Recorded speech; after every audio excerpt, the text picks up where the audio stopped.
তো আজ Indian bike driving 3Dর ভেতরে আমাদের শহরের মধ্যে চলে এসেছে একটা বিশাল বড় ভয়ানক শার্ক। তবে এই শার্কটা প্রথমে ছোট ছিল, কিন্তু হঠাৎ করে এইটা এত বড় কিভাবে হলো, এটা জানতে হলে ভিডিওটা শেষ পর্যন্ত দেখো।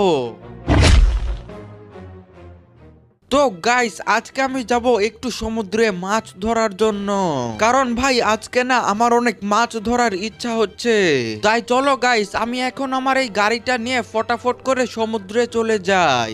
সেইখানে গিয়েই কিন্তু ভাই আমি আমার ফিশিং রড দিয়ে মাছ ধরবো।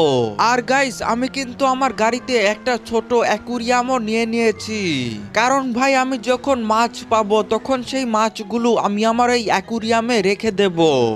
তবে এই তো গাইস, আমি কিন্তু আমাদের শহরের সমুদ্রের এখানে চলে এসেছি। এখানেই কিন্তু ভাই আমি মাছ ধরবো। তাই চলো গাইস, আমি এখন সমুদ্রে গিয়ে ফটাফট করে আমার ফিশিং রডটা দিয়ে মাছ ধরতে শুরু করি। আর এই তো ভাই সাব, আমি কিন্তু সমুদ্রের ভেতরে আমার ফিশিং রড দিয়ে দিয়েছি। দেখা যাক এখন আমি এই সমুদ্র থেকে কতগুলো মাছ পাই। মনে তো হচ্ছে ভাই আজকে আমি অনেকগুলাই মাছ পাবো। আরে তবে এটা কি ভাই, এইটাকে দেখতে তো অনেকটাই বেশি ছোট। এটা কি কোনো ছোট মাছ? আরে কিন্তু ভাই এইটা কি, এইটা তো হচ্ছে শার্ক। একটা শার্কের বাচ্চা ভাই আমার কাছে চলে এসেছে। তবে গাইস, এই শার্কের বাচ্চাটাকে দেখতে তো আমার অনেকটাই বেশি ভালো লাগছে। আর ভাই এইটা তো আমার কাছেই আছে, এইখান থেকে কিন্তু একটুও যাচ্ছে না।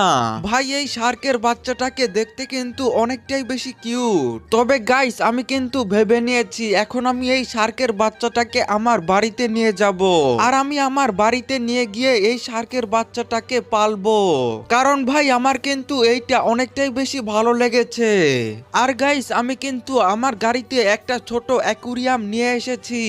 এখন আমি একটা কাজ করি, আমি এই শার্কের বাচ্চাটাকে ফটাফট করে এই অ্যাকুরিয়ামের ভেতরে নিয়ে নেই। তো গাইস, এই তো দেখো আমি কিন্তু এই শার্কের বাচ্চাটাকে অ্যাকুরিয়ামের ভেতরে নিয়ে নিয়েছি।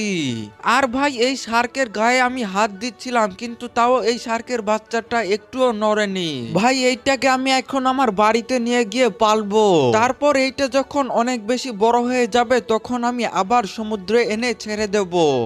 তবে চলো গাইস, আমি কিন্তু সেই অ্যাকুরিয়ামটাকে আমার গাড়ির ভেতরে নিয়ে নিয়েছি। এখন ভাই আমি আমার গাড়িটা নিয়ে ফটাফট করে বাড়িতে চলে যাই। তবে গাইস, আমার এই শার্কের বাচ্চাটাকে দেখতে কিন্তু অনেকটাই বেশি ভালো লাগছে। আর তোমাদের এই শার্কের বাচ্চাটা কেমন লাগছে সেইটা অবশ্যই কমেন্টে জানিয়ে দাও। আর গাইস, এই তো ভাই আমি কিন্তু আমার বাড়িতে চলে